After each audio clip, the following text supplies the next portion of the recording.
Eh bien, écoute, on est parti pour un troisième jour. Alors, je regarde un peu qui s'est connecté.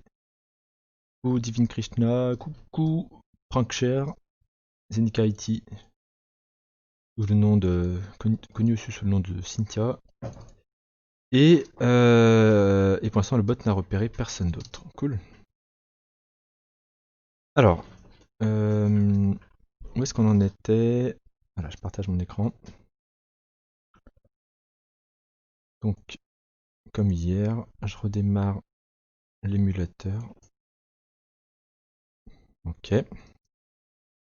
En parallèle de ça, je reprends les notes de ce que je voulais aborder. Donc hier, on a fini la partie mock sur les tests unitaires. On a mis en place un pattern modèle vue modèle,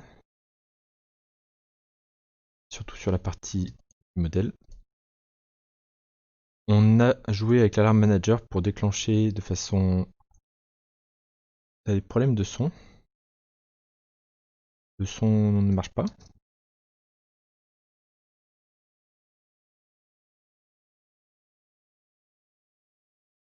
Tout est ok de mon côté pour le son. N'hésite pas à rafraîchir la page de Twitch. C'est décalé et ça grésille.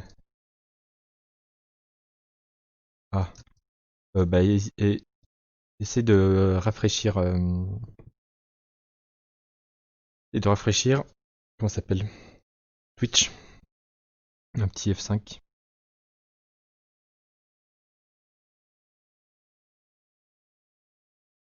Alors, je disais, on a travaillé avec l'Alarm Manager. On a fait afficher des notifications dans la barre de tâches. On a parlé un peu d'architecture, entre autres grâce à. J'ai peur de mal prononcer son nom, enfin de l'ordre. Je crois que c'était Coreflow Dev ou Flow Core Dev, je sais plus. Qui a fait remonter un point intéressant sur une faiblesse du code que je produisais. Ok, cool. Aujourd'hui, je voulais aborder l'injection de dépendance et tout particulièrement HILT. HILT qui est un outil qui est développé par Google pour simplifier l'injection de dépendance avec Dagger. Alors je pense qu'on va avoir besoin de Google à un moment ou à un autre, genre même très rapidement. Euh, on peut quand même, je l'avais pas fait, on peut committer ce que j'ai fait hier. Euh, Schedule reminders at euh, mobile startup.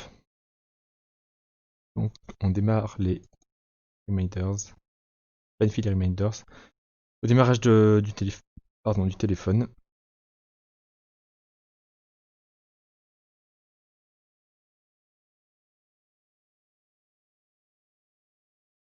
Ok. Alors il est en train de faire le commit. Sauf que j'ai commité un truc qu'il fallait pas.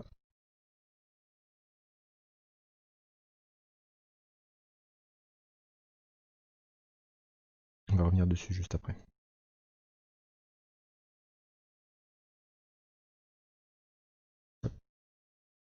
Je vais faire ce qu'on appelle un amend commit. C'est-à-dire qu'on va le modifier avec ce truc-là.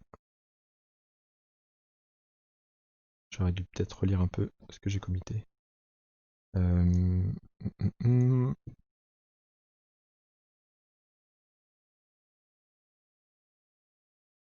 Donc ça, c'est ce qu'on vient de changer. Ça, c'est le broadcast qui est appelé au démarrage.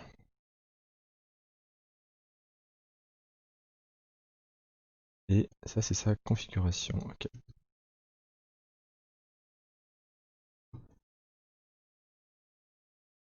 Salut Mister VR. Tu stream pas ce soir? Alors, là où on était, c'est voilà, donc on a notre alerte. Je joue un petit peu. qui a popé, donc là qui va popper un peu trop souvent parce que je l'ai planifié pour que ça arrive toutes les 10 secondes, je crois, ou quelque chose comme ça. Ok.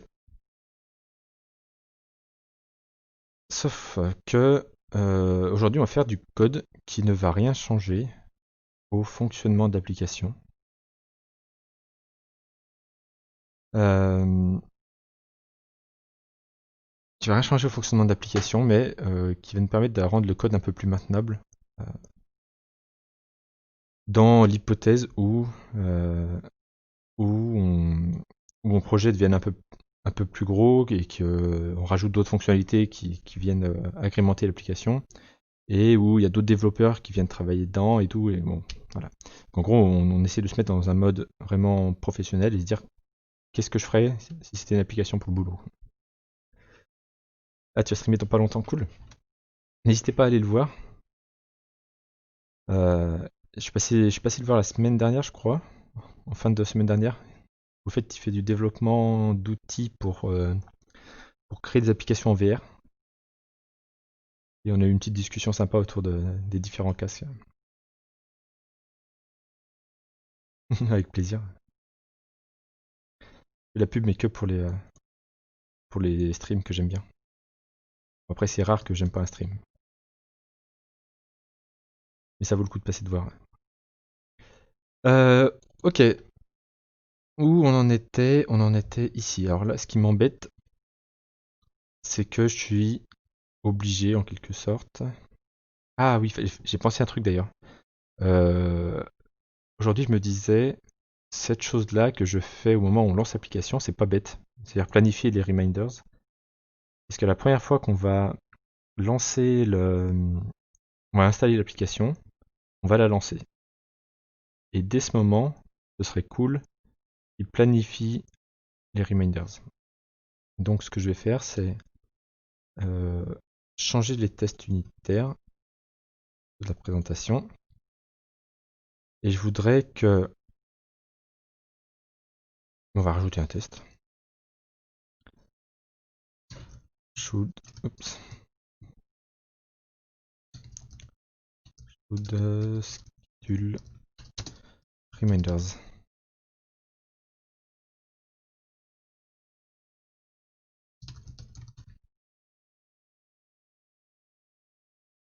Juste schedule reminders.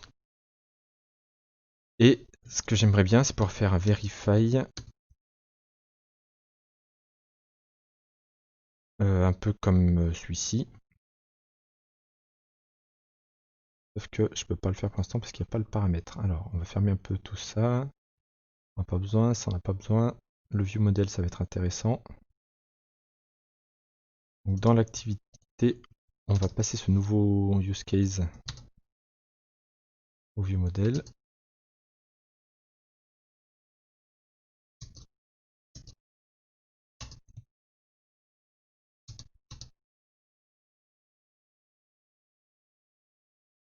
Et on va le passer en private. Et cette chose-là, je vais aussi le mettre dans les tests. Là.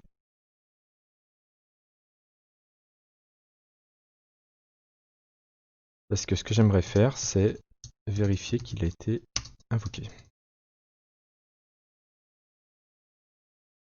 Ça, du coup, ça n'est plus là, ça sera fait dans le onCreate. Et ce test-là doit aussi fonctionner pour ça. On va lancer l'intégralité du test.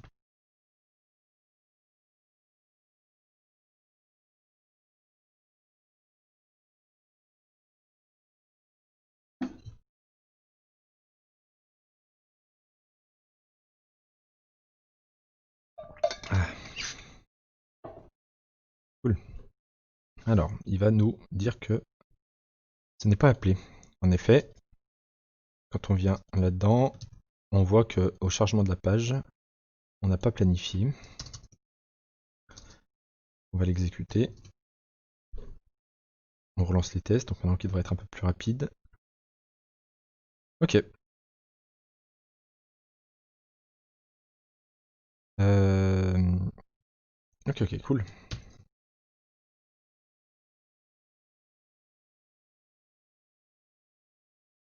De home du modèle.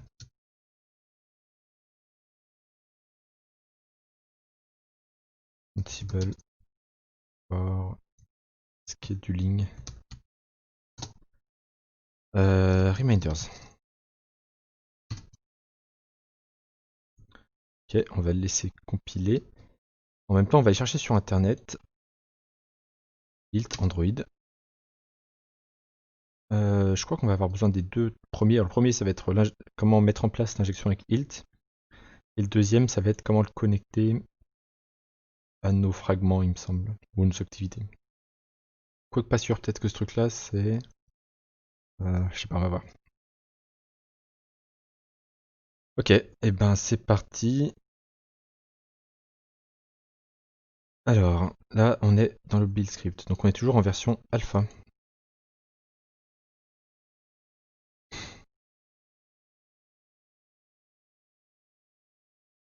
Je vais enrouler tout ce qui ne nous intéresse pas. Donc, le class pass, on rajoute à tous les class pass. D'ailleurs, j'aime bien garder les choses de la même façon. On va avoir besoin de Android KAPT et de Dagger Hilt au niveau du projet, donc de l'app.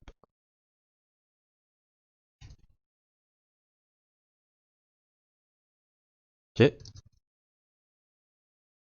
Et dans les dépendances, on va avoir besoin de ça. De la DI, Dependency Injection. Ok. Je pense que ça, on l'a déjà ici. C'est un peu la valeur par défaut depuis un moment. Et ça, on va voir après.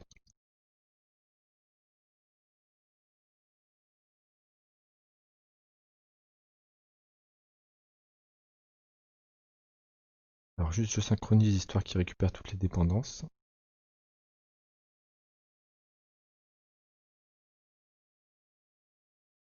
Il a l'air de s'en être sorti comme il faut. Alors, premier truc, on voit que mon projet ne déclare pas de classe application.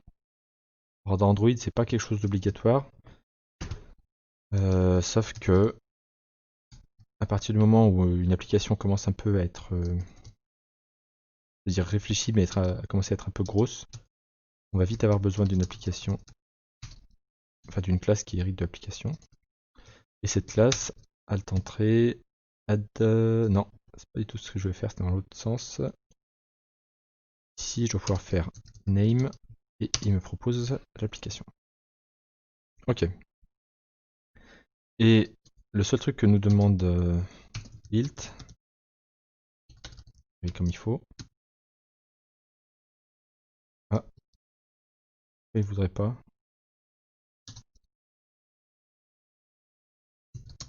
Ok. Bah, il veut bien pourtant.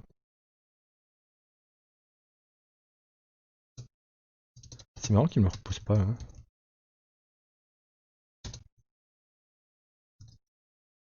Ah, Ilt Android. Android. Il veut pas.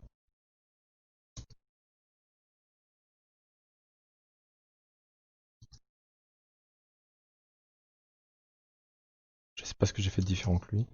Ah, c'est Android App déjà. Ok. Alors là, il veut pas compléter. Par contre, si je mets bien le app, il veut bien le faire. Ok, c'est bizarre ça. Je pense que Android Studio doit avoir encore un petit souci. Je sais pas s'il y a eu des mises à jour. Au niveau de l'émulateur, bah écoute, je vais pas le faire maintenant. Ok, alors je vais juste relancer le build. Alors, ce qui est intéressant avec ce Ilt, c'est qu'il va générer une autre classe. On va aller trouver par là. Il va aller générer une classe qui va s'appeler Ilt underscore le nom de ma classe et qui hérite de application. Où est-ce qu'on va trouver ça?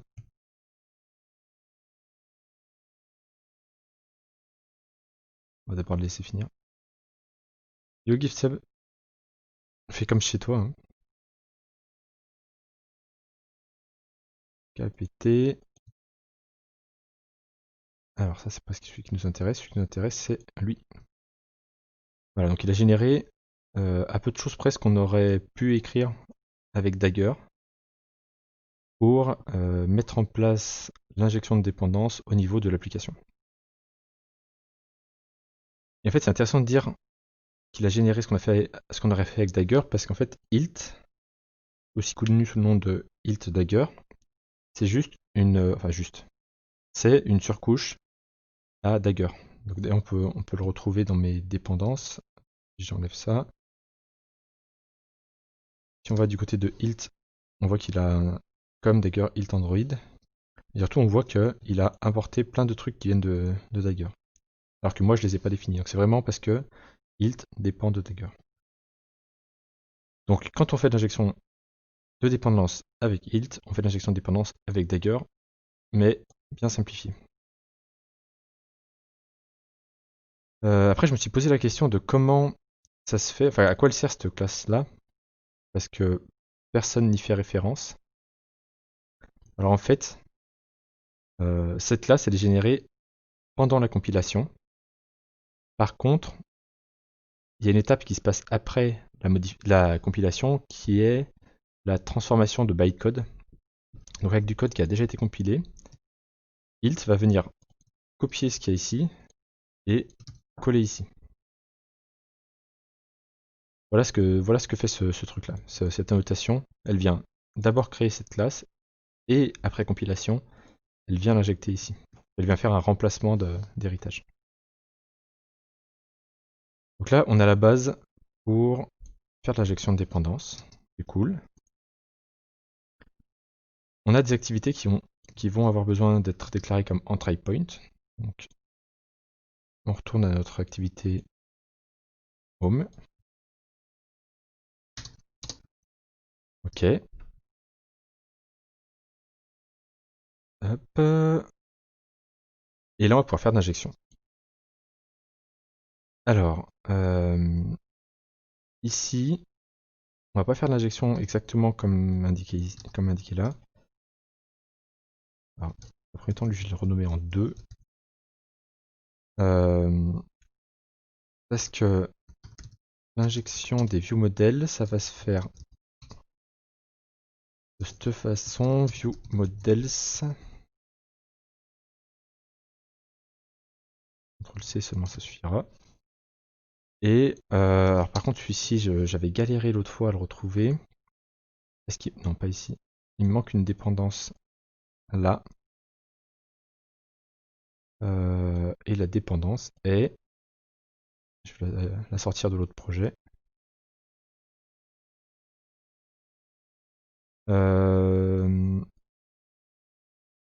Celle-ci, il me semble. Il n'y a que le vieux modèle KTX.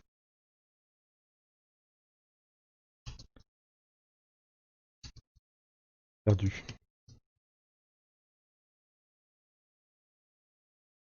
Android KTX.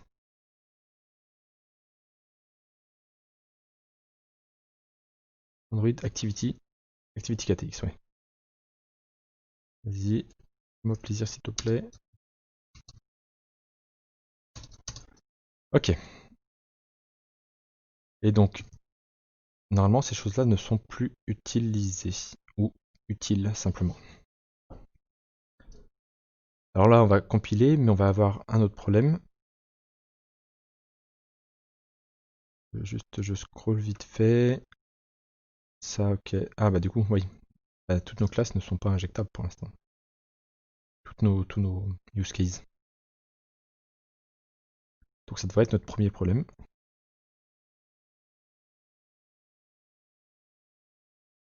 Quoique, il n'a pas l'air de pas apprécier. C'est bizarre. Je pense qu'il va déclencher une erreur en démarrant.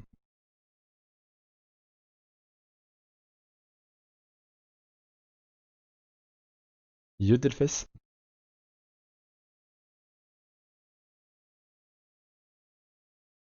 Ok, là j'ai eu l'erreur attendue.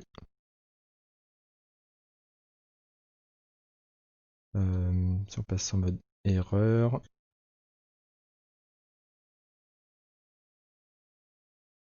Oula. Ok, enable sort activity. Cannot create. On scroll. Cannot create instance of class home view model. Ok. Alors sûrement parce que j'ai pas défini ici son constructeur comme injectable.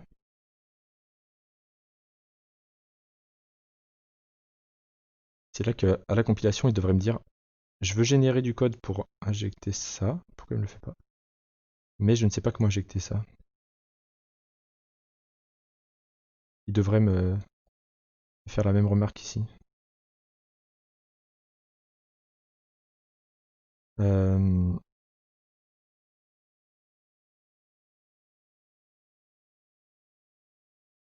ouais, ça. Donc je dis, j'aimerais injecter le view model, mais le problème c'est qu'il n'a pas de constructeur avec 0 argument. Je pense que le vrai message c'est que ces choses-là ne sont pas injectables. Donc on va les rendre injectables à leur tour.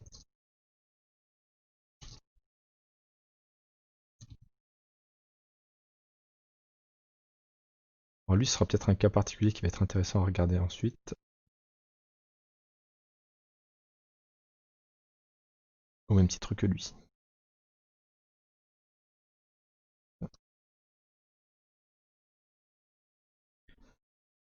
Ok, je redémarre.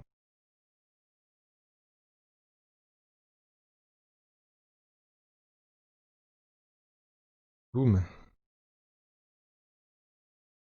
Alors, qu'est-ce qu'il aime pas?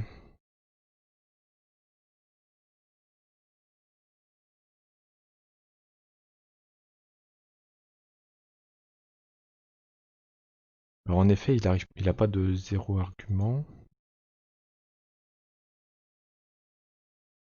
Est-ce qu'on a des exemples là-dedans? Build module. Les binds, mais ça on n'en a pas besoin ici.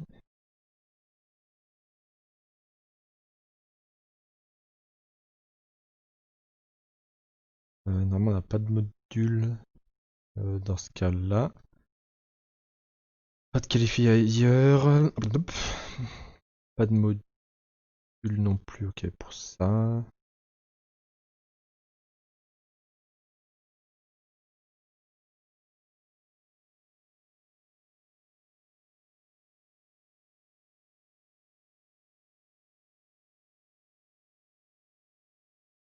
Activity scope. Est-ce que j'ai besoin de mettre ça? Je pense pas. Ah, peut-être à ce niveau-là du view model il est où?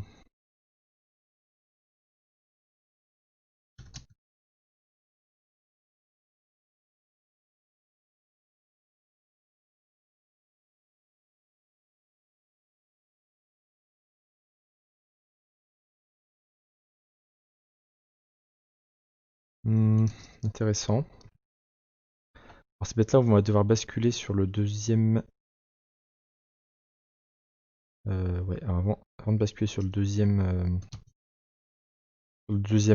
cas, on va d'abord gérer ce deuxième cas, deuxième onglet. On va gérer le cas de l'injection du contexte avec l'application context ici et ici. Euh, et ça, on le gérera plus tard. On va aussi rencontrer des problèmes avec l'injection dans les broadcast receivers qui ne sont pas détectés comme des entry points. Alors, si on veut jouer avec les view models, ah, c'est ça qu'il fallait que je fasse. Ok. On va déclarer cette chose-là, qui existe en alpha 2 maintenant, et le cas apt qui va avec, qui doit exister en alpha 2 aussi, j'imagine. Ok, on synchronise. On retourne dans le view model et on a un view. C'est quoi son nom déjà? Model inject. Ok.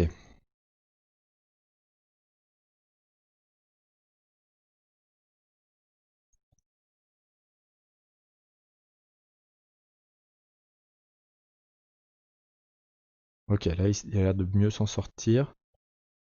On regarde ce qui a été généré par Dagger. Dans la partie présentation, on a pas mal de choses autour du view model, dont la factory qui est là pour construire notre view model ici. Voilà. Donc en gros, il va dire, bah, ça c'est la factory de mon view model, sur laquelle on peut appeler create, et en gros, bah, il va dire pour construire mon view model, j'ai besoin des 3 use cases. Et ces 3 use cases, c'est aussi 3 factories, en l'occurrence des providers, qui peuvent construire facilement ces choses-là. Des providers qui vont être tapés dans ces factories-là. Alors ça c'est un peu la phase cachée. Ça c'est le code que Dagger générait pour nous et que on ne voulait pas voir. Mais ça permet de comprendre un peu pourquoi, enfin quelle est cette magie-là. Pourquoi mettre une annotation, ça vient de corriger tout mon problème. Et on peut le voir du coup ici. Si je zoome un peu, les notifications sont bien arrivées. Aujourd'hui c'est un jour où on devait aller au boulot. Et l'icône qui se charge au lancement est bien la bonne. Je zoome beaucoup. Ah. Ok. Donc on vient de mettre en place de l'injection de dépendance avec Dagger sans rien faire de compliqué. Alors pour ceux qui ne connaissent pas Dagger, ça peut sembler un peu bizarre de dire ça, mais c'est un truc qui lui est beaucoup reproché, c'est que pour mettre en place Dagger au sein d'une application, c'est souvent beaucoup de code qu'on n'aime pas faire ou qu'on ne sait pas où mettre. Et maintenant avec Hilt, on n'aura plus toutes ces questions de quels sont les codes que je dois faire pour me mettre en place. Hilt le fait pour nous. Alors c'est pas encore fini. On va quand même committer parce que c'est quand même un pas en avant.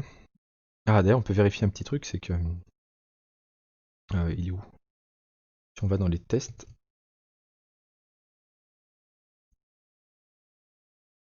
les use cases qui étaient injectés, qui n'étaient pas injectés et qui l'est maintenant, ils fonctionnent toujours aussi bien.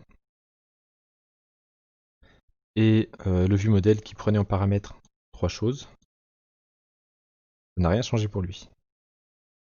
Et pour cause, hein, le seul truc qu'on a changé, c'est de lui mettre 2 annotations. Et encore, je suis même pas sûr que celle-ci soit utile.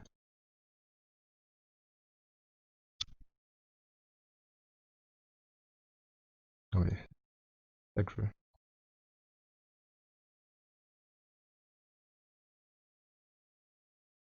Yes. Oula, on voit rien avec tout ça, mais voilà.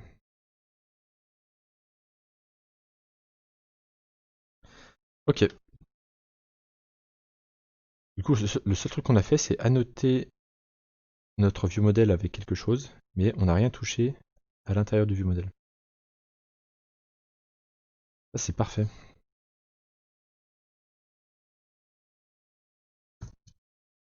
Donc, on reprend notre commit.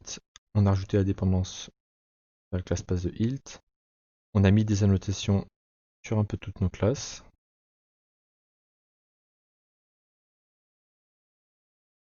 Dans le home activité, on a simplifié la création du view model. Donc cette fois, il est vraiment géré comme un view model. Et du coup, il respecte le cycle de vie de l'activité. Chose qui n'était pas le cas jusqu'à présent.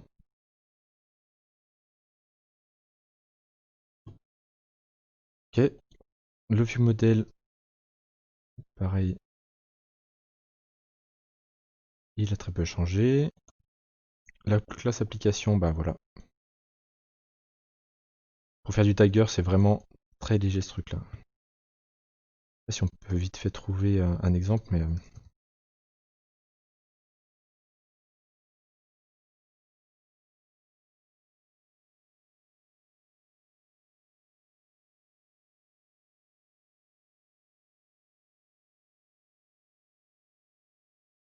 voilà, ça c'était la chose de base qu'il fallait faire pour installer Dagger. Mais vraiment la chose vraiment de base quoi. Il apporte que dalle.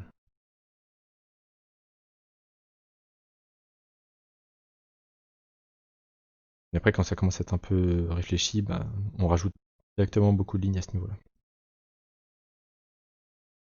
Bref, là je déclare mon application dans le manifeste. Ça c'est mes dépendances. Les nouvelles parties sur l'injection de dépendance avec Ilt et Ilt Lifecycle pour Android X. Et c'est tout. Inject things with Ilt.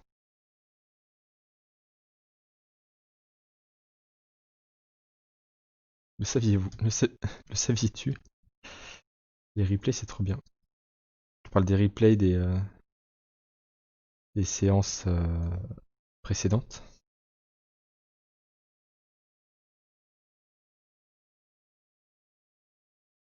Tac, tac, tac. Yes.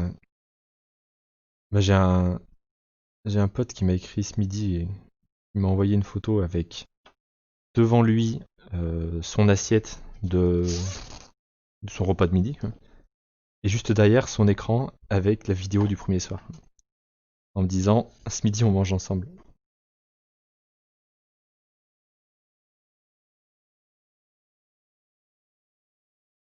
Alors, on a fait de l'injection de dépendance, mais c'est pas fini. C'est pas fini parce que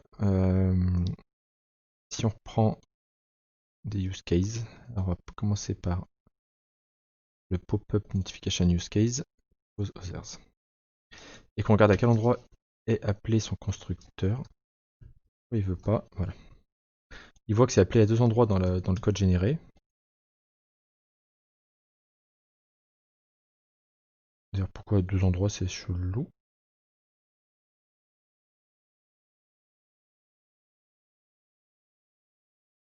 Ok, je laisse faire Dagger, c'est pas mon problème. Mais surtout, on a vu que c'était appelé ici. Et là, en fait, de la même façon, j'aimerais que ces choses-là soient injectées. Alors, j'aimerais que ce soit fait comme ça. Hop, raté. Euh, virgule. Et là, c'est deux points.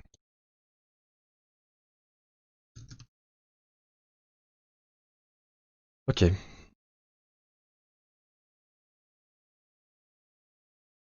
Il est à la minute près, le bot. Ouais, carrément. C'est pas de triquité avec lui.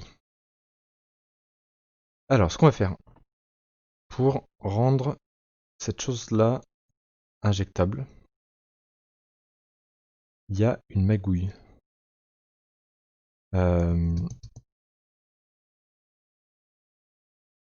la magouille, si je m'en souviens bien, alors je crois qu'il faut faire quand même le inject constructor.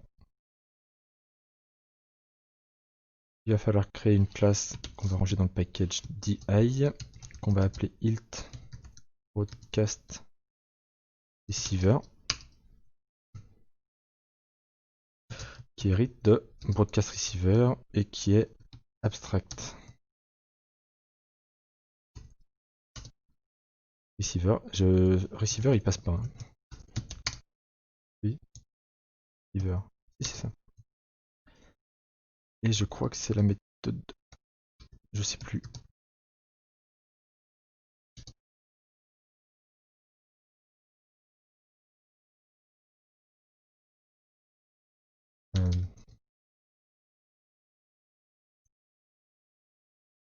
Voilà, ok.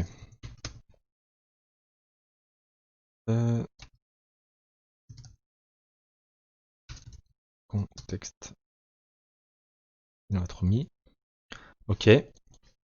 Et cette chose-là, on va en hériter ici. Et en fait, pourquoi c'est intéressant?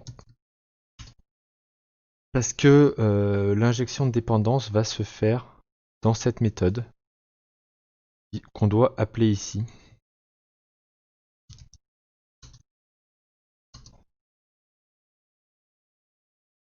J'ai l'impression d'avoir oublié quelque chose.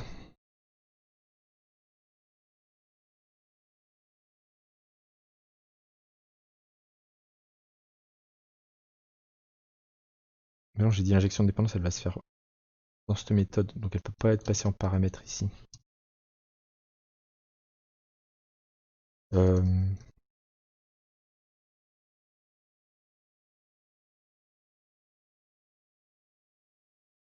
ok, c'est comme ça. Alors, j'espère que ça va me revenir. At inject. Donc on passe en let init.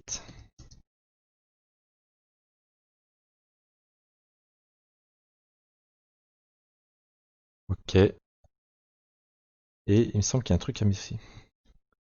Yes, et ben bonne soirée. Et à très bientôt sur ta chaîne. Je crois que c'est demain, non après-demain que tu fais que tu testes un casque de VR, non? Ou un jeu? Je m'étais dit que le fait que je passe.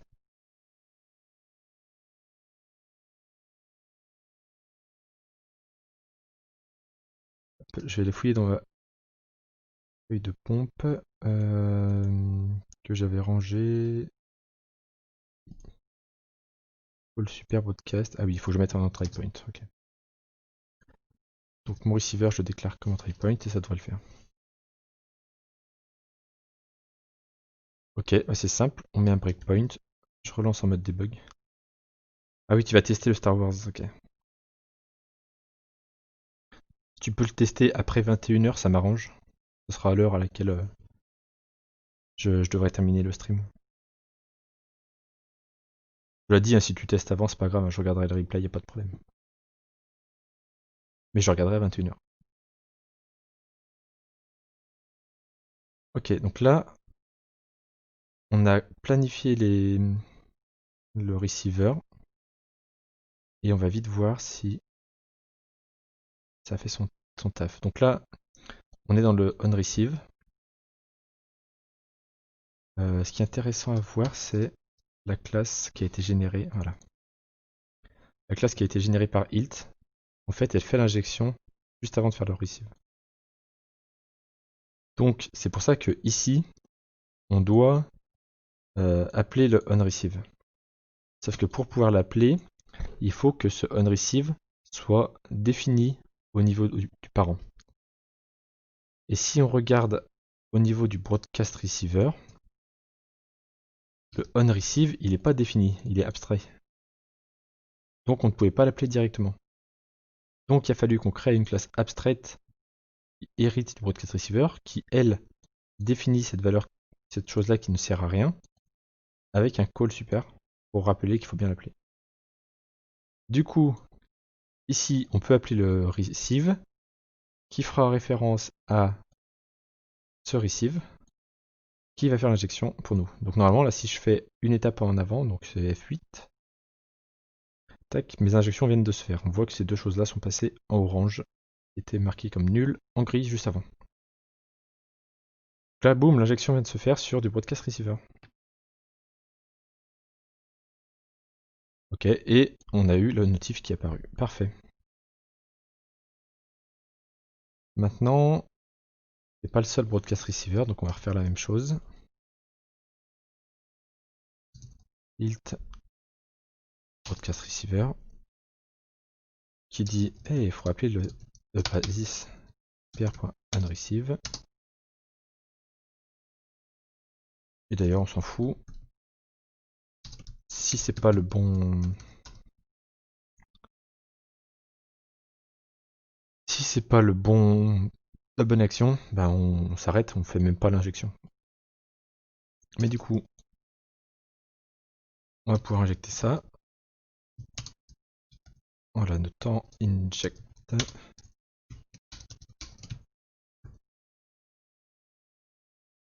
Ok.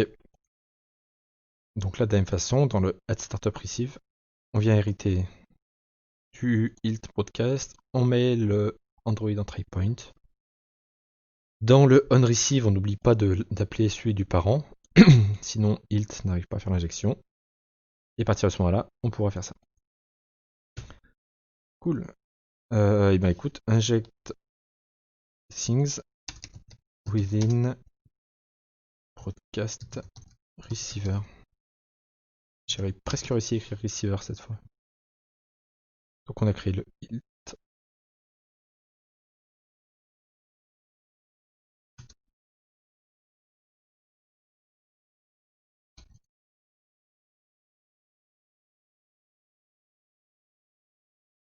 Je me demande si j'ai pas le dans l'autre code. Ouais, bref. Je crois que j'avais le lien de côté. Yo Scarab, t'étais où ce matin hein? Il n'y a pas eu de stream? C'est la tristesse.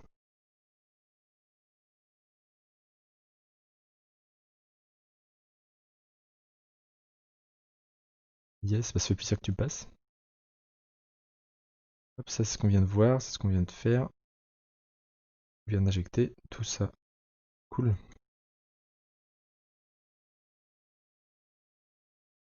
Maintenant, ce qu'on peut faire, c'est retourner à... Quels sont les endroits où celui-ci est appelé? Non, c'est pas celui-ci qui m'intéressait. C'est lui. Quel endroit on injecte, on appelle le constructeur? Ah, pas là. Ça c'est cool. Voilà. Le constructeur, il est jamais appelé. On fait juste appel à son type. Ah, ok. 10.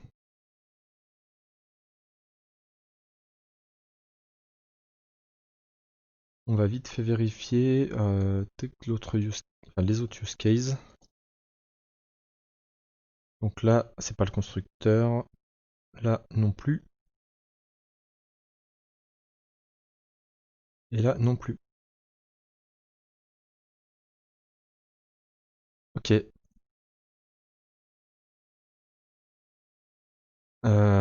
Et le commit est passé, donc les tests sont passés. Cool.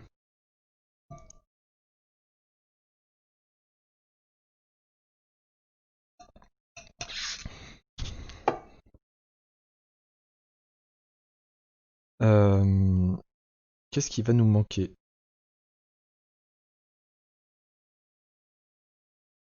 Alors ici je fais un petit tour vite fait. Le assisted on s'en sert pas ici. Est-ce que ça vaudrait le coup?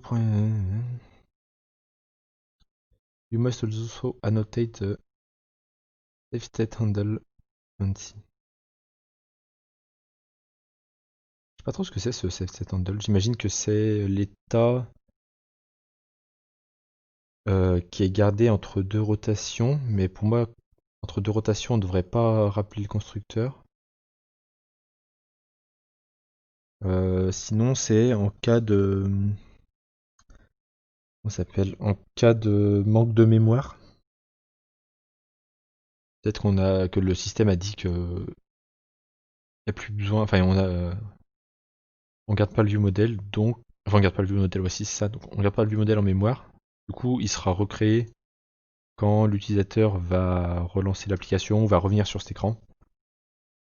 Ok, ça doit être un truc comme ça. De save state. Euh, le view model, ça c'est ce qu'on a fait dans l'activité. Ok. Inject Work Manager. Ah, intéressant. Ça, on n'a pas fait de Work Manager, mais ça peut être intéressant à voir. Ok, donc ça va aussi se baser sur Assisted.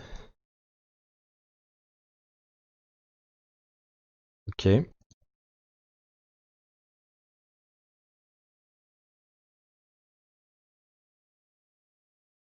Ok, bref, bah écoute, je sais que si un jour je dois injecter un work manager quelque part, un worker, il faudra que je revienne dans ce doc.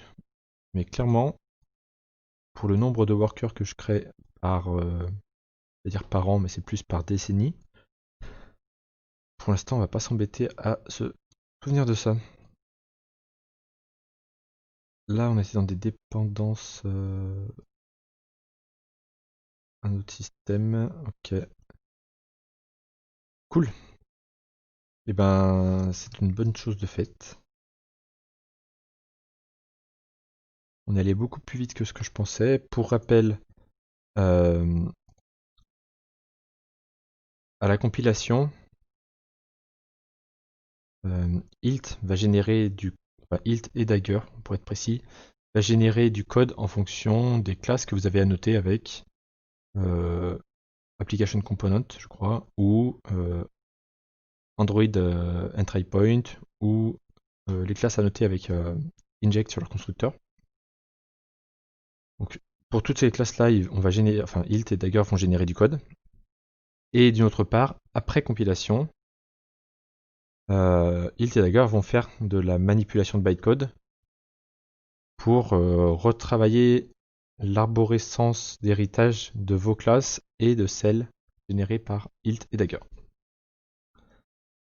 Voilà un peu la magouille, c'est ça la magie de Hilt. Oula, j'ai fait n'importe quoi. If page, oui.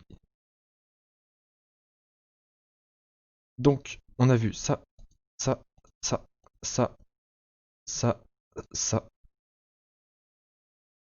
On va pouvoir parler de ces deux-là.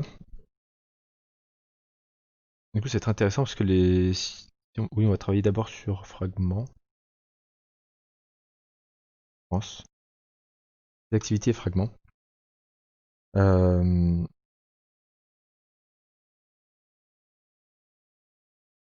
Alors ça, c'est un truc que j'ai pas du tout préparé.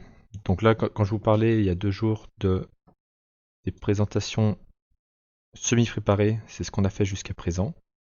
Là, on rentre dans les présentations plus You Only Live Once. C'est-à-dire que on fout des préparations, on se lance. Alors, hop. Côté cool, pas des activités ou des fragments, quelque chose qu'on fait très souvent sur Android. Côté pas cool, c'est que je sais pas encore trop ce que je vais mettre dedans. Je m'étais dit que ce serait bien la première fois que je lance ou les fois d'après même, où je lance l'application, je puisse choisir à quelle heure va être planifié le rappel. Par exemple, moi j'ai mon rappel qui est à 8 heures le matin, euh, parce que c'est l'heure à laquelle mon réveil sonne également. Sauf que depuis que j'ai fait cette décision de créer l'application, mon boulot a déménagé et s'est rapproché un petit peu de chez moi. Donc je vais peut-être bouger mon réveil pour le retarder un petit peu. Et du coup, ben, je voudrais peut-être passer de 8 heures à 8h15. Une connerie, mais ça pourrait être quelque chose comme ça. Donc ici, au lieu d'avoir un bouton qui vient afficher une notification, je veux bien le faire, voilà, d'afficher cette notification, je voudrais un petit formulaire qui me permet de choisir l'heure, les minutes, et puis un petit bouton pour valider. Et bien c'est parti, on va partir tout de suite dans le layout. Donc là on voit le layout 3 fois. Une fois en code, une fois en rendu précalculé et une fois dans le téléphone. Donc je disais, ce que j'aimerais bien mettre ici, c'est un edit text. Est-ce que ça existe un matériel edit text?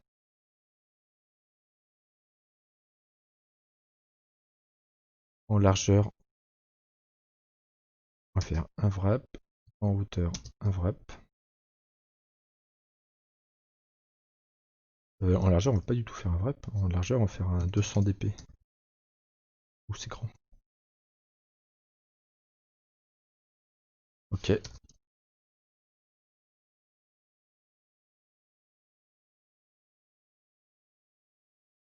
Alors, qu'est-ce qu'il me dit? Who is not constraint. En effet. Alors, je l'attache avec le haut, avec la gauche et avec le bas. Ce qui fait qu'il va essayer de s'aligner le plus possible avec les règles que je lui ai données. Lui, je l'ai aligné avec un peu tout le monde. Mais je le retravaillerai après. Alors, pour l'instant, on peut déjà le détacher. Oula, pas ça que je voulais. Je vais juste le détacher de celui-ci. Alors, constraint top to top. Voilà. Donc là, j'ai plus attaché en haut. Du coup, il prend la place qu'il peut en bas. Ok. Text input. Edit text. En fait, si ça devrait être bon, ça. Son ID, ça va être hours. Euh, en effet, ça se déclare comme ça. Hop, deuxième minute. Alors les minutes, on va venir l'attacher aux hours. Je vais créer un bias, un biais. Il n'y a pas de raison d'être. Ok. Et ça, on va venir l'attacher aux autres. Et je vais le détacher du bottom. C'est pas du tout ce que j'ai fait. Je vais le détacher du bottom. Ok, là on a tout ça. Qu'est-ce qu'on va faire ensuite?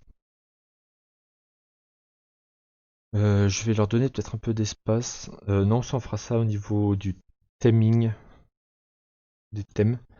Pour l'instant, on va le laisser tel quel. Ce bouton qui s'appelle Show Notification, il m'intéresse plus avec ce nom-là. Update Schedules.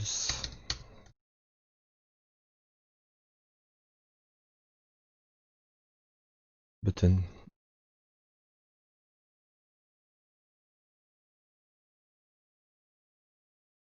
Juste comme ça sera bien.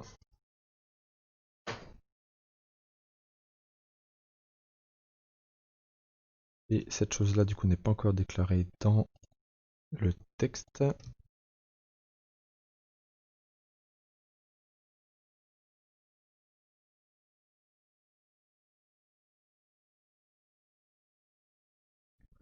Ok. Tac, planifier les rappels. Cool. J'allais dire on va des hints, mais en fait on s'en fout ici. Par contre, ce qu'on va faire, c'est que j'aimerais bien voir à quoi ça ressemble. Donc c'est pas app, c'est tools. Deux points texte.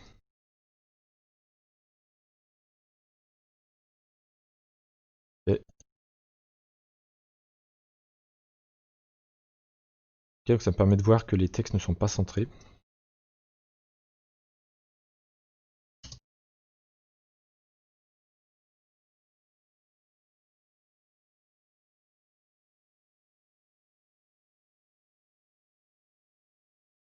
Ok. Alors ce que je vais faire même ici, c'est que je vais créer ce qu'on appelle une chaîne. Alors si on regarde les contraintes, celui-ci, il se positionne pas par rapport à celui d'en dessous, vu qu'il a un rond blanc. Lui, pareil, il se positionne bien par rapport à celui du dessus, mais pas celui d'en dessous. Et lui, il se positionne bien par rapport à celui du dessus et rien en dessous. On va faire ce qu'on va cliquer sur les trois et on a une option qui s'appelle chaîne et on va créer une chaîne verticale. Donc en faisant ça, chacun vient se positionner par rapport à au-dessus et en dessous. Ok. Et celui-ci il porte une responsabilité en plus, c'est de dire quel est le genre de chaîne qu'on va mettre en place. Et ce que j'aimerais comme vertical chain, c'est packed, c'est-à-dire les uns au-dessus des autres. Enfin les uns compressés avec les autres. Dans les autres trucs, on a quoi? On a spread. Donc en gros, ils vont se repousser les uns les autres, de façon à garder autant de marge au-dessus qu'en dessous, ou qu'entre chacun. Et il y a le spread inside, qui lui va pousser les gens contre les bords. pour faire un maximum de place entre, mais pas sur les côtés. Ce qui m'intéresse ici, c'est un pacte.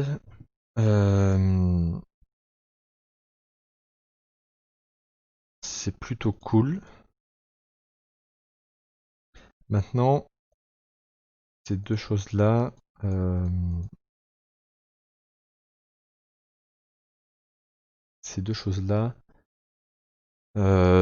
doit les utiliser dans le fragment, enfin dans l'activité d'abord. Home activity. Que là, je les ai laissés dans l'activité. On va rester là-dessus pour l'instant. J'ai pas vraiment besoin d'un fragment. Donc on va rester sur ce truc-là.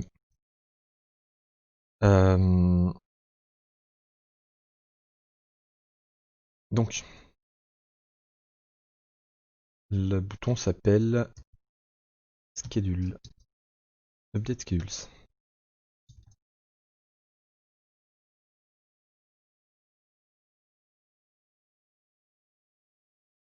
Ok. Et j'ai envie de dire que au départ il démarre caché, même si juste pour l'éditeur j'aimerais qu'il soit visible. Voilà. En gros ici là ça me permet de travailler avec lui, donc je l'ai rendu visible. Par contre quand ça sera chargé sur le téléphone, ça va ressembler à ça dans un premier temps. Et il sera affiché que lorsque l'écran sera capable de fonctionner. Donc c'est-à-dire qu'on aura reçu le premier état.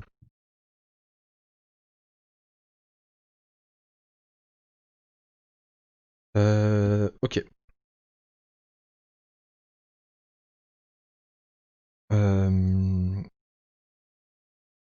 Et du coup, on va même tout de suite jouer dessus. Non, c'est bon comme ça en fait.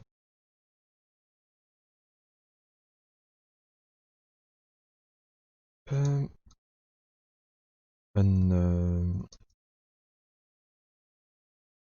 update schedules. Clicked. Ok. Donc, on va pouvoir le voir tout de suite.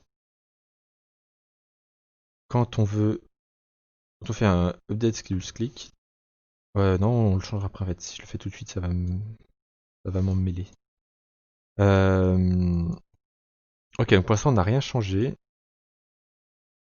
On a changé le texte du bouton. On a changé l'apparence de l'écran. On a rajouté des informations. Par contre, l'écran fonctionne toujours pareil. Donc, au moment où, ça va se charger, où l'écran va se charger, il va toujours afficher l'icône. Alors l'icône, elle m'intéresse plus ici, donc je vais me la mettre en commentaire. Je ne veux pas l'avoir sur le bouton. On la réaffichera à part, on va peut-être le faire même tout de suite.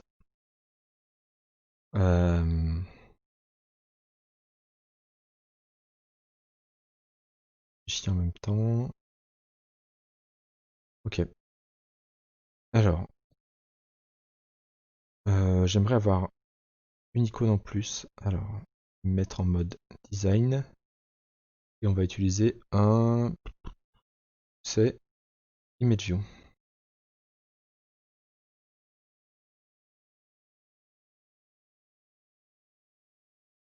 Pour l'instant, il est vraiment tout petit. Si je le mets en 48,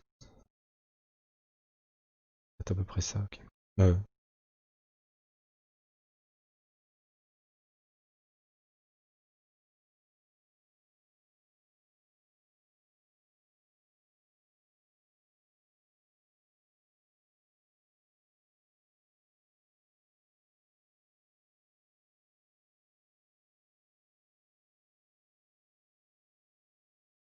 J'aimerais qu'il soit plus grand que ça.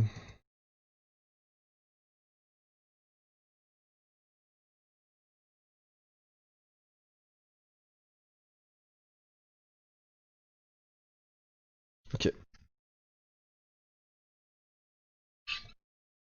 Yes, merci Cynthia pour le rappel. En effet, si vous avez vu d'autres streams et que vous voulez me laisser quelques commentaires sur des choses que vous aimeriez voir différemment, ou à l'inverse, s'il y a des choses que vous avez beaucoup aimées et que vous aimeriez revoir plus tard, n'hésitez pas à le dire. Je suis très mauvais en télépathie et je suis encore moins bon en devinage, en devinette, en devinerie, en devine ce que vous voulez. Bref, ici j'ai ma nouvelle icône que j'ai rajoutée en dessous. Euh, to somewhere icon, on va l'appeler. Pour moi, image à afficher, elle se décide pas à ce niveau-là. Elle se décidera plus tard. Donc, pour l'instant, pour l'éditeur, pour le développeur, j'affiche quelque chose, mais ça n'apparaîtra pas là. Donc, je mets source comme ça. Et ici, je peux faire un find view by ID, image view.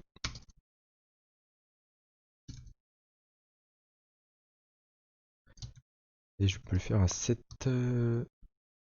throwable, je crois.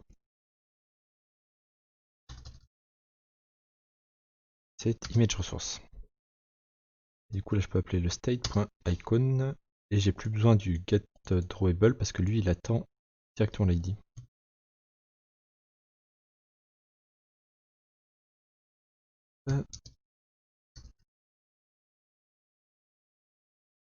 Ok. Et ben on peut lancer, je pense. Roulement de tambour. J'ai peur d'avoir oublié quelque chose.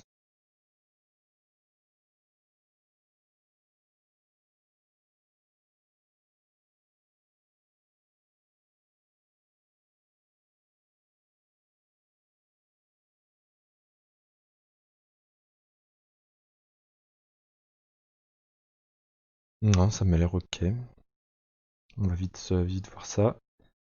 Ok, c'est pas mal. On voit qu'il manque des choses, hein. Clairement, ici, on voudrait afficher quelque chose par défaut. Qu'est-ce qu'il me dit ici? Télécharge le Gboard, on s'en fout. Là, j'ai mon bouton qui affiche toujours la notification, c'est bien. Et on a l'icône qui nous dit ça serait quand même bien d'aller au boulot.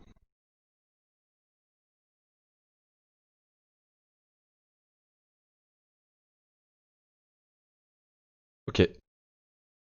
Attends, elle est tellement épaisse.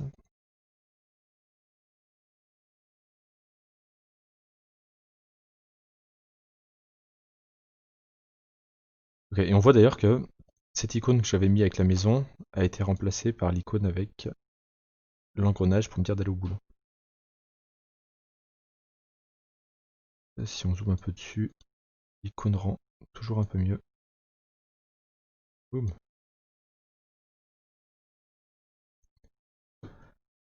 Ok. Alors là on est pas mal. Ce que je voulais faire dans un premier temps, c'est extraire cette partie-là dans une méthode à part. Voilà. Alors pas tout à fait.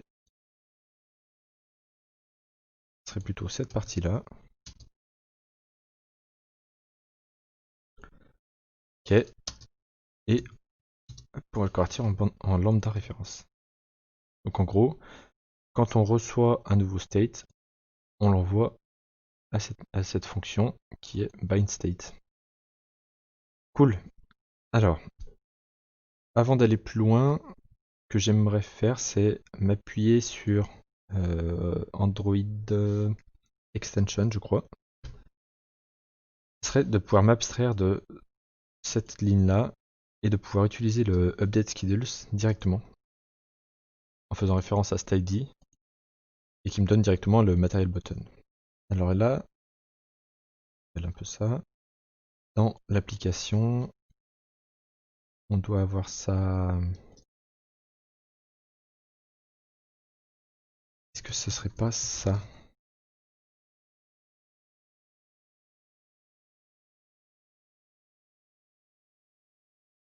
Ça a l'air de marcher. Ok. Donc en fait, ce qui m'a permis... Voilà, je cache tout ça. En gros, ce update schedules, il est maintenant récupéré de cette chose-là, donc le activity home qui correspond au layout que j'ai défini. On récupère tous les ID qu'il y a dedans, de façon à pouvoir s'en servir directement. Donc de la même façon, mon GoSomewhere, je peux l'enlever et je peux l'utiliser. Voilà. Et si je clique dessus, il m'envoie bien vers le layout. Ok, ça me plaît.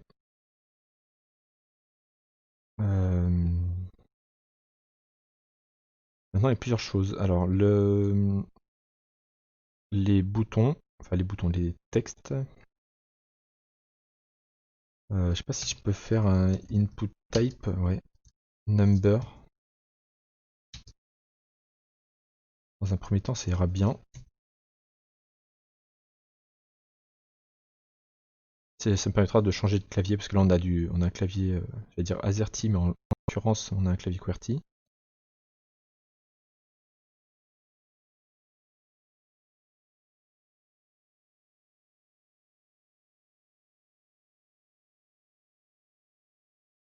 Et maintenant voilà. Donc là quand on va taper des numéros, autant que les numéros soient accessibles sur le clavier. Il y a un autre truc qui m'embête, c'est que quand je fais ça, le clavier ne monte pas, enfin l'écran ne monte pas. Je suis clairement pas sûr de moi, mais je pense qu'on peut régler le problème ici. Euh, je sais plus comment il s'appelle. Je crois que c'est qu'un adjust pan, mais je sais plus sur quel champ. S'il y en a qui l'ont en tête dans le chat, n'hésitez pas à me le suggérer.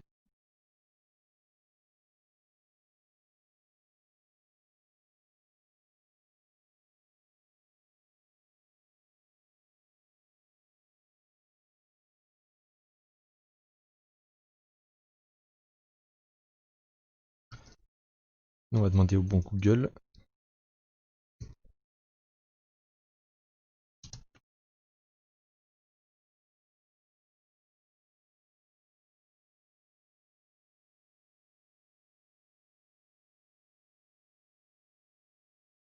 Voilà.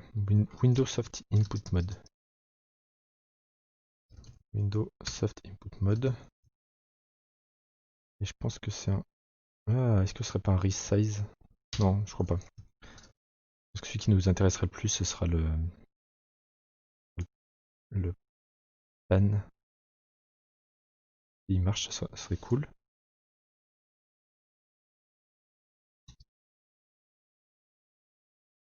Ok.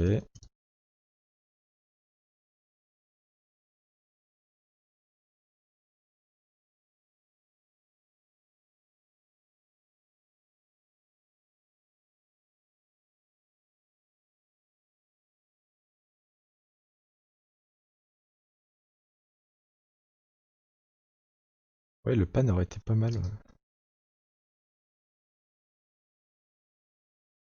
Qu'est-ce qu'il me dit ici?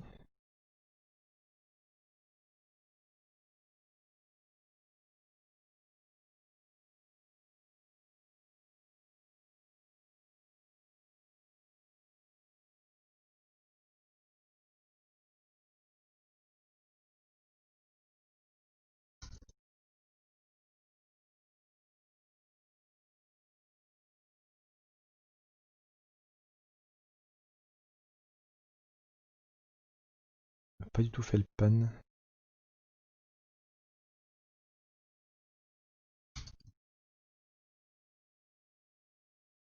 J'aurais quand même bien aimé. Ah bah ok. Il nous a fait un adjust resize. Ah, peut-être que le pan il est pas ouf avec, avec les contraintes layout.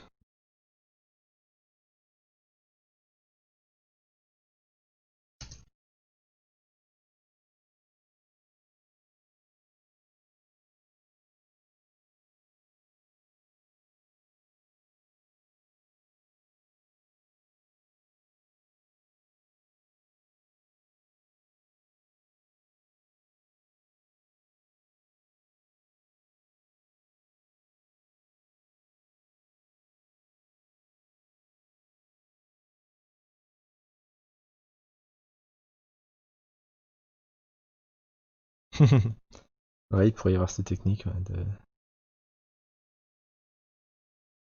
de le wrapper dans un scroll view.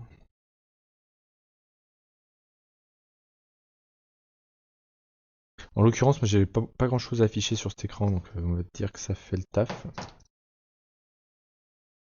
Euh, voilà, quand j'ai cet écran ouvert, prendre de la place, sinon il se cache. Cette icône, je l'aime pas là en bas.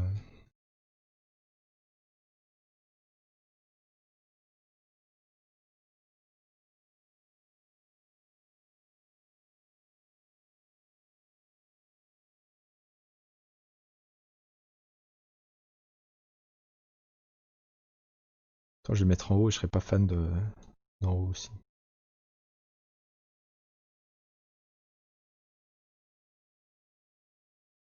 Ok, tac, ça marche, ça marche.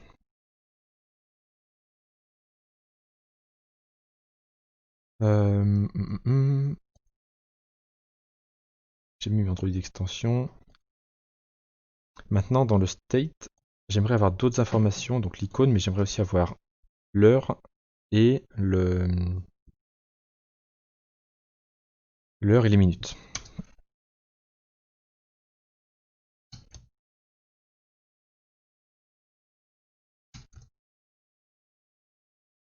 Ok. Et pour l'instant, par défaut,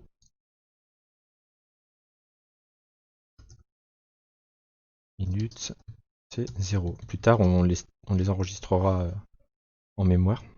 Mais pour l'instant, on a ces valeurs par défaut. D'ailleurs, c'est des valeurs par défaut. Euh, Non, pour l'instant, je vais laisser là. Ça fera très bien ça fera très bien une classe de use case. Ok, donc là, je les récupère. Par contre, je m'en sers pas encore. Donc, ce que je peux faire, c'est hours.text est égal à state.hours. Sauf qu'en fait, ici, non, c'est bon, c'est ça. Hours.toString. Non, toString.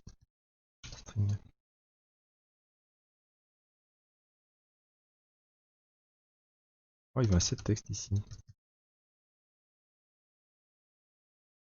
Ok, très bien. Alors, c'est important de mettre toString parce que sinon, on va appeler le setText qui attend un res ID et du coup une ressource du fichier strings.xml. Et en l'occurrence, je veux pas la ressource 8 ou la ressource 0, je veux vraiment la valeur 8 ou la valeur 0. Alors même ce qu'on devrait faire ici, ce serait presque que le state contienne des valeurs, des chaînes de caractères plus que des nombres. Ben écoute, on va tester.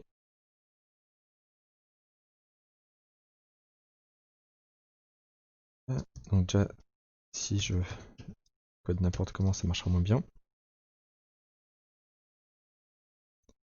Ok, 8h, 0.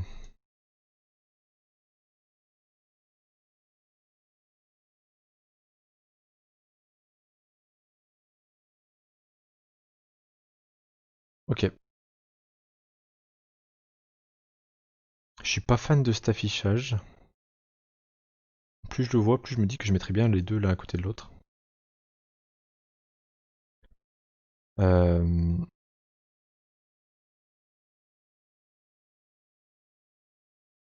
et en gros, je vais caler lui. Je vais casser le tout.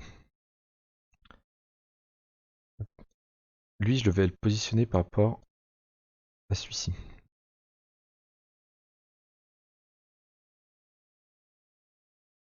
Ça et ça, je vais en faire une chaîne verticale.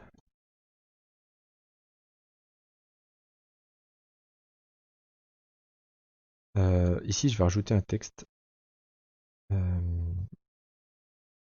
Passer en design.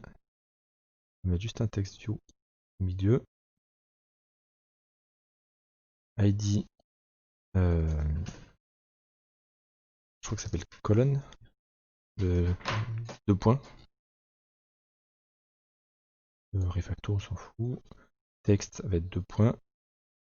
Ok. Et je vais prendre ces 3 éléments et je vais en faire une chaîne horizontale. Ok. Que lui, il me permet de gérer. Hop, c'est lui qui m'intéresse. Les chaînes ici.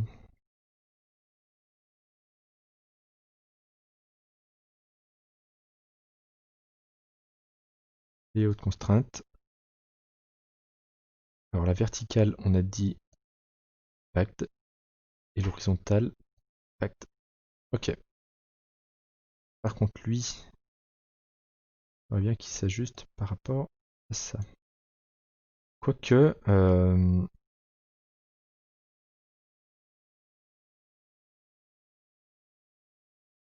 est-ce que lui, je pourrais pas le demander de s'ajuster, d'ajuster son texte?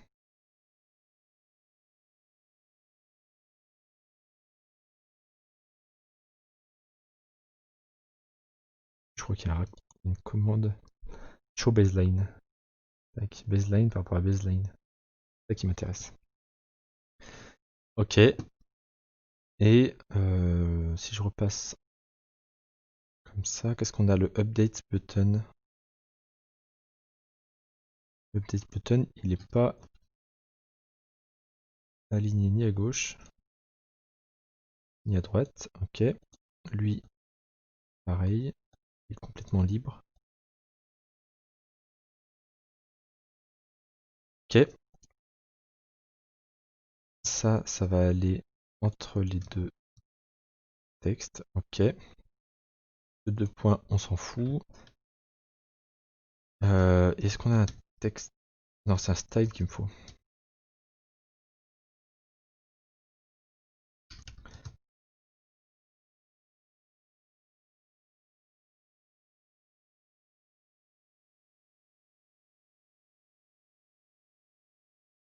Un peu fat.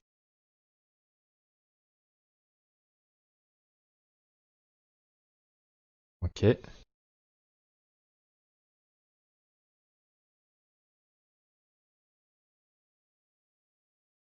On approche d'un truc pas mal ici. Je redéploie.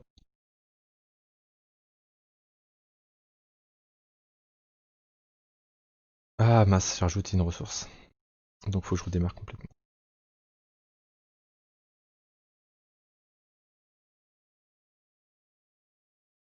Ok, on a 8h00. Alors c'est là où en fait, c'est là où je me dis que j'ai eu raison juste avant. Ces choses-là, ça devrait être des chaînes de caractères.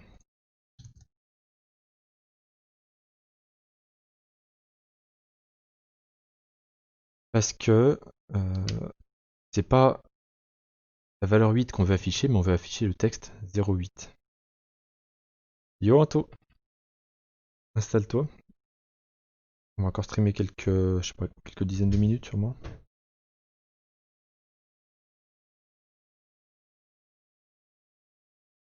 Ce que je veux faire ici, c'est 08, 00, 08, 00. Voilà, ça ce serait plus sympa comme rendu.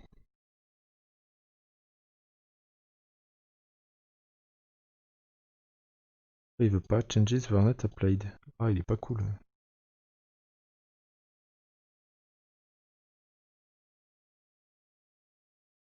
Ok.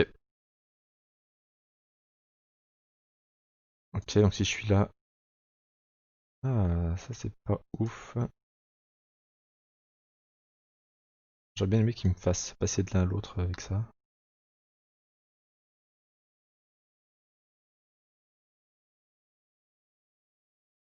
Euh... On a commencé, c'est next.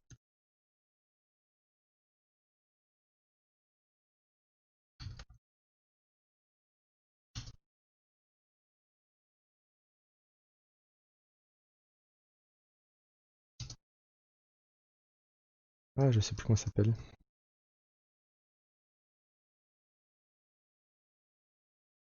Droid, IME, option, next.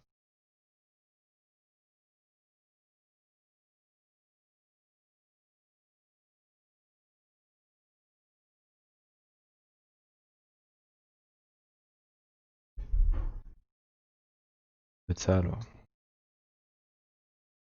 Je cache ça. Salut Pierre, mon bot qui t'a repéré.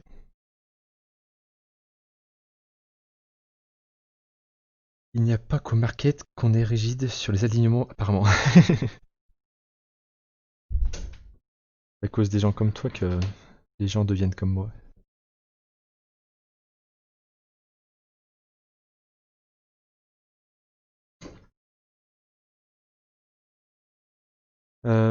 J'en étais où? J'en étais où?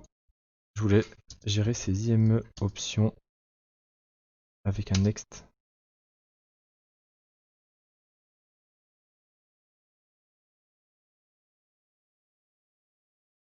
Ok, cool. Euh, donc là on affiche les heures. Maintenant ce qu'on voudrait, c'est plutôt... et c'est du coup les envoyer. Donc au moment où on clique sur le bouton, c'est qu'on envoie les données. getText.toString. Ok, le editable, il hérite de chart sequence, on pourrait jouer là-dessus. On va voir ça. On va voir ça. On envoie les heures et les minutes. Et en gros, ajoute deux champs, mais qu'on va appeler chart sequence. Ça c'est les heures. Ça c'est les minutes. Ok. Sequence qui vient de Kotlin, c'est cool. Est-ce qu'on a un to int dessus?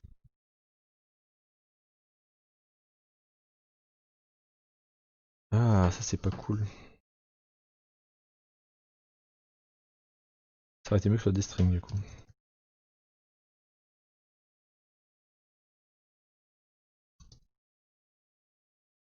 Ça s'applique ouais sur les strings.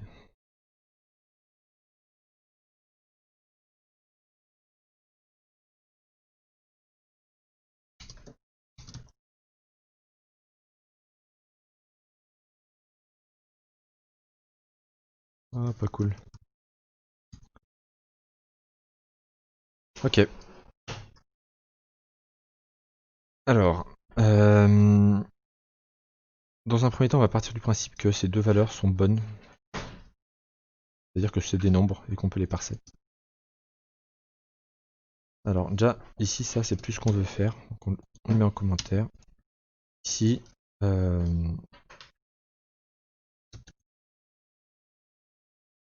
hours, int. Ok, remarque, est-ce que je veux vraiment faire ça? Parce qu'on a le schedules reminders. On pourrait faire un truc comme ça, tout int, virgule, minutes, int.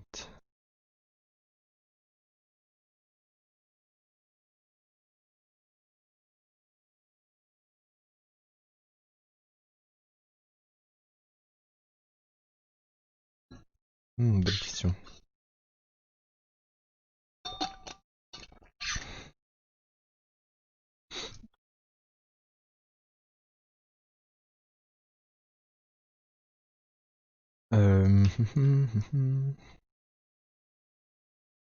Est-ce que c'est vraiment ça qu'on veut faire? Ou est-ce qu'on n'a pas envie de faire un autre use case à la place?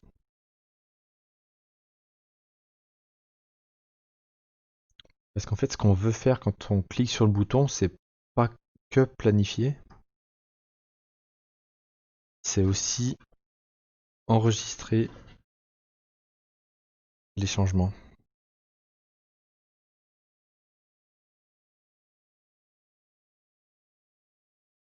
En fait, ce qu'on voudrait faire, c'est ça.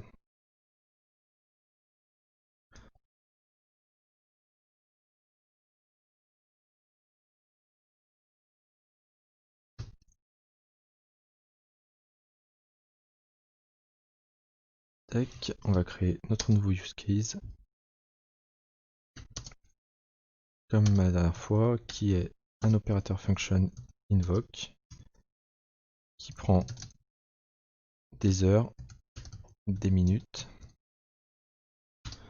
qui retourne rien, et on peut l'importer ici, et on voit qu'il est utilisé ici.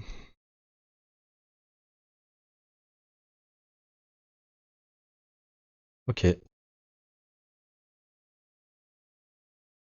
Par contre, lui, c'est un use case qui va avoir besoin d'un autre use case.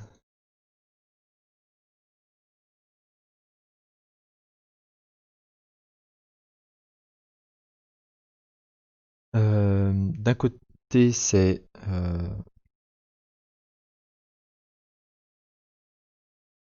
store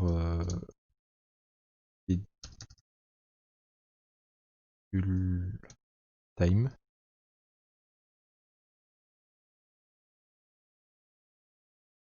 Vraiment, il doit enregistrer en mémoire quelque part, peu importe. Il doit enregistrer quelque part l'heure de schedule, l'heure de planification. Et dans un second temps, il doit planifier.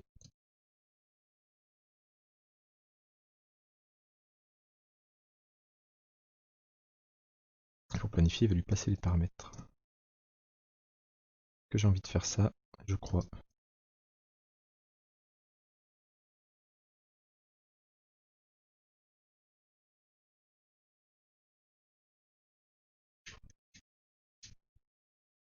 Ok. Yo Winterflame, comment vas-tu? Donc, ok. Déjà, je sais pas écrire schedule.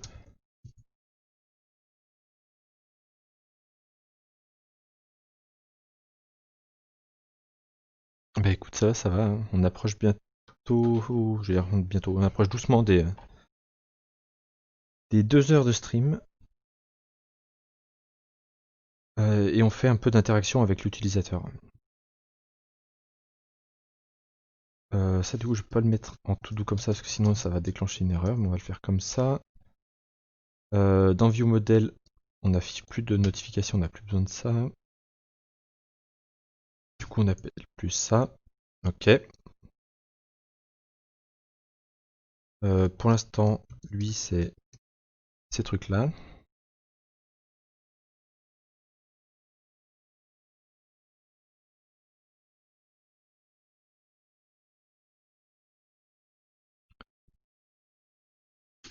Je réfléchis en même temps. Ouais. Pour l'instant on a des 8 et des 0. Alors j'allais dire un peu partout, mais en fait non, parce qu'on vient de les faire sauter d'ici. Donc maintenant on est un peu mieux, on a les 8 et les 0 que dans ce coin-là. Et le manifeste, on s'en fout. Ça devrait faire le taf. Et du coup, on va pouvoir vérifier quand même. Euh, Quand on arrive ici.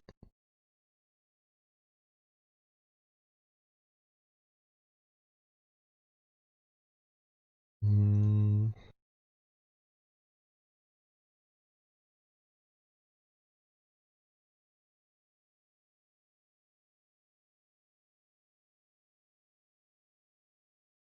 je me dis que ces choses-là, elles pourraient clairement être là. C'est-à-dire que le calendar ou même le triggering time, il pourrait être ici.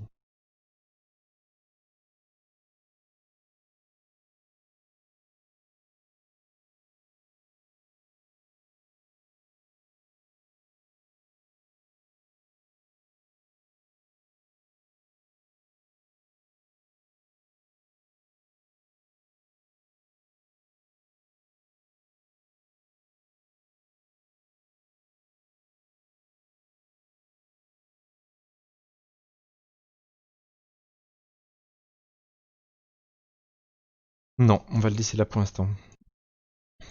Pose trop de questions. Ça peut se faire. Là, du coup, l'activité, elle doit transformer en chaîne de caractères.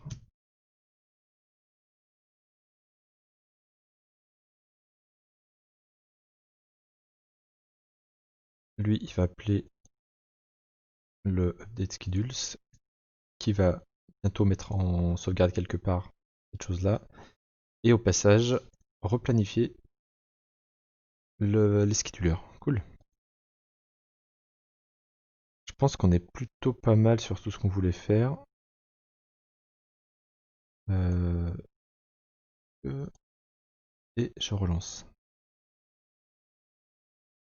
En effet, j'ai créé un scheduler qui n'a pas. Un use case qui n'a pas d'injection.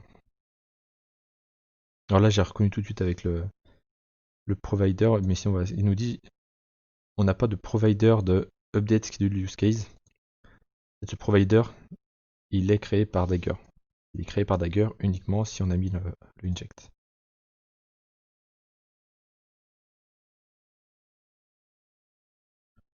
Ok. Maintenant, lui.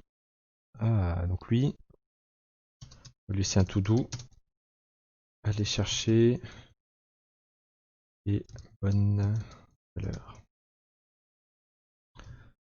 On va mettre 8 et 0.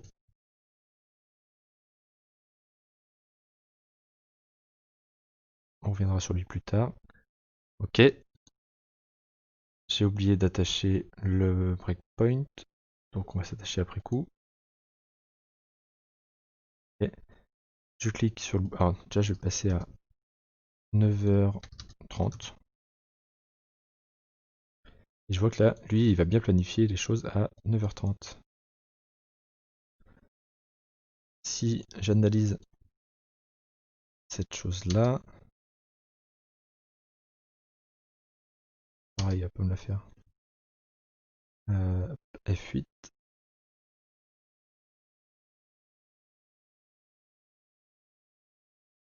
Ah, quel saligo. Tant pis. En tout cas, là, il vient de mettre 9 dans les heures du jour et 30 dans les minutes. Le reste, il a laissé à 0 et c'est pas plus mal. Cool. Donc voilà, là, l'application va bien me notifier à 8h du mat. Pourquoi avoir mis l'heure et les minutes en string plutôt qu'en int? Euh, alors, là où je les ai mis en int, en string, c'est dans le state. Pourquoi? Parce que ce que j'ai vu en fait quand j'ai mis un int, c'est que 0,8 c'est pas un int, c'est 8 l'int qu'il y a derrière. Et si je mets 8, ben du coup ici je vais juste avoir marqué 8. Alors autant pour 8 heures ça marche, pourquoi pas, que ici si tu mets 8 heures 0, ça sera marqué 8.0. Et j'aimerais bien que ce soit un 8.00.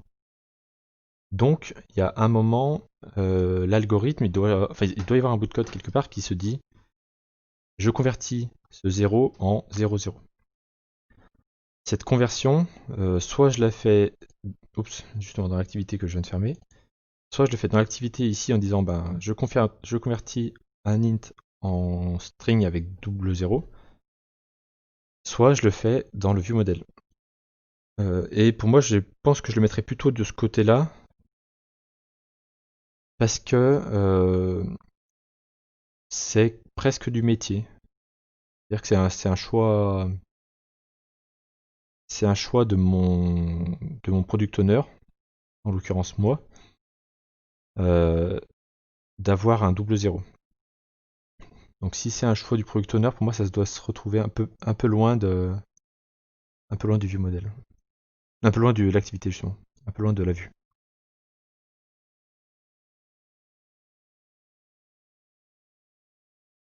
Et comme c'est du code que je voudrais tester aussi, faut pas que ce soit dans la vue. D'ailleurs, euh,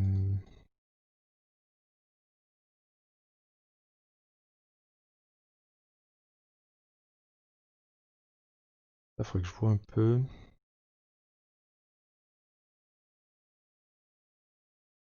Ok. Euh, euh, euh, Ça c'est cool. Ça marche plutôt bien. On va pouvoir committer déjà tout ça, sachant qu'il y a quand même encore un truc qu'il faudra qu'on fasse, mais peut-être pas aujourd'hui. Ouais. C'est que ce 8 et ce 0, tout ça là. Est-ce que je peux sélectionner comme ça sur plusieurs lignes? Ah non, il veut pas. Ce 8 et celui-ci d'ailleurs. J'aimerais bien aller les chercher quelque part, là où ils sont stockés.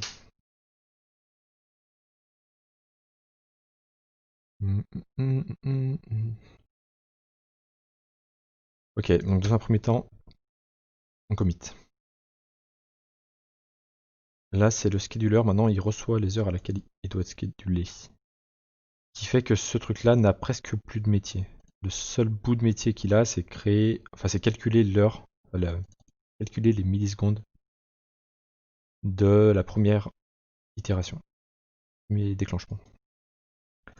Le update schedule, qui pour l'instant récupère des heures et des minutes, bientôt va les stocker et demande au scheduler de se mettre à jour.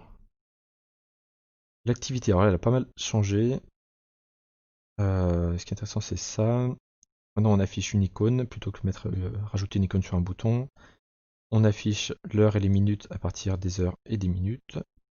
On affiche le bouton de mise à jour et on s'abonne au bouton de mise à jour. Donc, quand on clique dessus, ça rappelle le view modèle en lui passant les valeurs saisies dans les input text.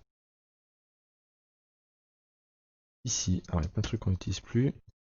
CTRL-ALT-O pour nettoyer les imports inutilisés. Euh, donc on n'a plus les notifications et on n'a plus le scheduler. Par contre, ça c'est mal nommé.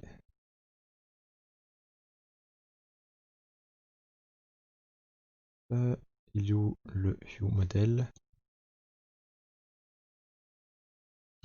Si on veut qu'on puisse l'appeler comme si c'était une fonction, il faut qu'il ait un nom ou un verbe. Schedule reminders. Ça c'est mieux.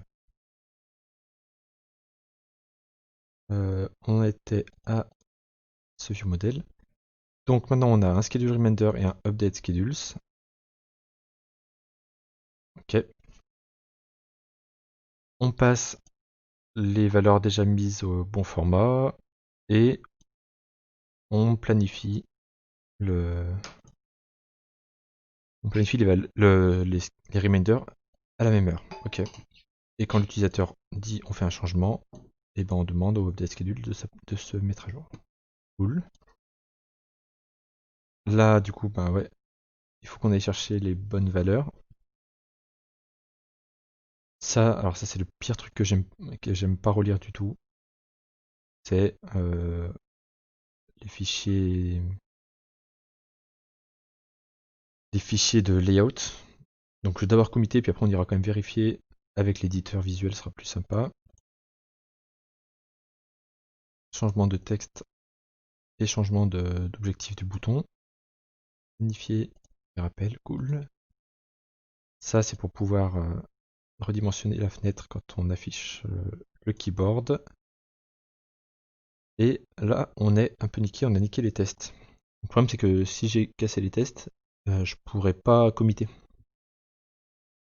Vu que Git vérifie les tests avant de valider un commit. Et ça, c'est pour utiliser les ID des, des champs provenant du layout. Ok. Alors les tests. F2 pour sauter directement là où ça va pas. Euh, Ici on veut vérifier que c'est bien appelé avec 8 heures. Ok. Et ici, euh, quand on met à jour ça, bah, c'est plus ça qu'on fait. Donc ces deux choses là, pop-up Et ici, le schedule reminder use case, on le fait encore, je crois. Modèle. Ouais, on l'a là.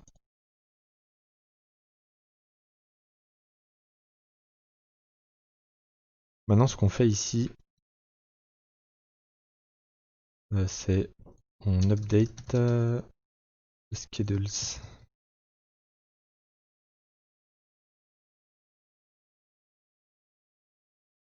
Ok. Point invoke. On va le retravailler juste après. Je vais juste faire un petit copier-coller de ça.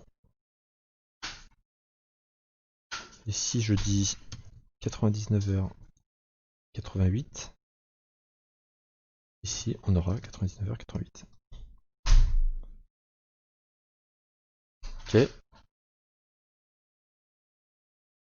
Si je dis ici 77h66, on aura ici 77, 66. Ok. Maintenant, lui, il a besoin des valeurs par défaut pour l'instant. C'est 8h pile.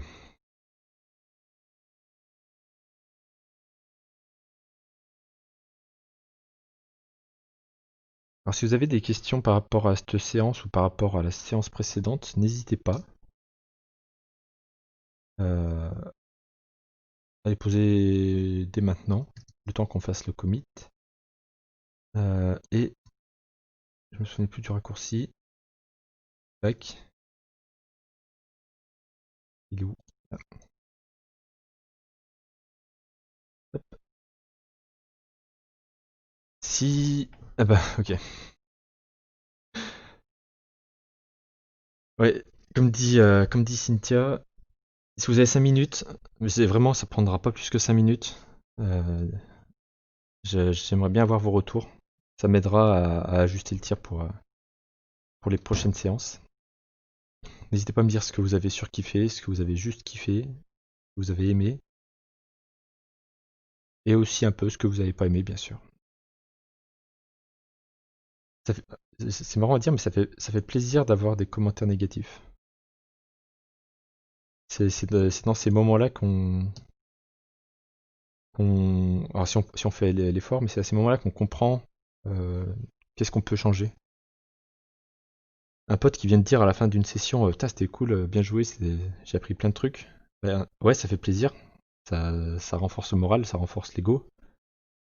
Par contre, quelqu'un qui vient vous dire, je pense que tu t'es planté à cet endroit-là, ou t'as pas été clair sur ce truc-là, ou tu fais une grave erreur à cet endroit-là. Par exemple, hier, il y a eu Corflodev qui est arrivé et qui a dit une phrase du genre pas ouf l'architecture.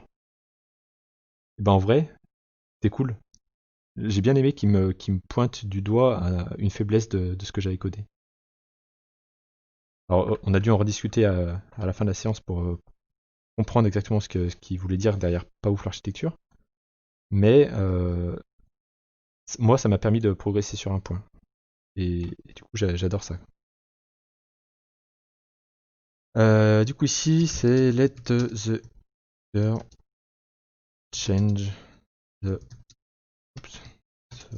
schedule time. Est-ce que ça veut dire quelque chose? Choose.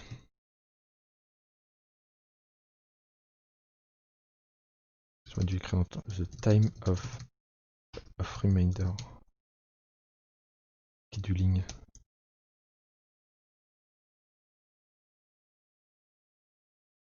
Cool. Sur ce, merci à tous d'être passés. Alors, je fais comme si ça allait passer le test, mais j'ai foi.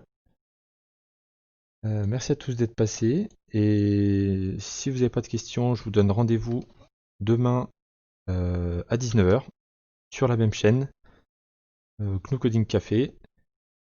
Et au passage, j'en profite pour reciter les deux chaînes qui nous hébergent aussi ce soir. Donc on a Zenica IT qui est la boîte de mon cœur, et la boîte qui m'embauche actuellement et qui aime autant que moi partager, euh, c'est-à-dire autour d'informatique, mais en fait pas que, aime beaucoup partager, point. Et la francophonie, à chaque fois je galère à ressortir le nom, Twitch, c'est le Frog, c'est French Android User Group. Je vais vous mettre, oups, je vais vous mettre dans le chat. N'hésitez pas à vous souscrire aux deux, il y a des contenus intéressants sur les deux chaînes. Bref, le commit est passé, ça fait plaisir. Je vous donne donc rendez-vous demain à 19h. Et pour changer des semaines précédentes, demain il n'y aura pas de jeudi jeu. On va pas développer le jeu habituel. Alors si vous voulez, on peut le regarder vite fait avant de partir. C'est quand même plaisir. On va développer ça sur quelques semaines. Et en gros, c'est voilà, toutes les semaines, j'essaie de streamer des trucs qui m'éclatent. Et je me suis engagé le jeudi à développer quelque chose autour du jeu vidéo. Et voilà ce qu'on a obtenu jusqu'à présent. Donc vraiment à partir de rien, on prend OpenGL et puis on dessine des images et on fait des calculs de collision. Je peux bouger mon petit personnage. Voilà où on en est. Bref, demain il n'y aura pas de développement là-dessus, donc le jeu attendra encore un petit peu pour pouvoir progresser. Et bah, je vous donne rendez-vous à 19h pour continuer le développement d'applications Android. Et encore une fois, si ça vous a plu, vous pouvez me retrouver régulièrement en live sur Twitch pour d'autres séances de développement.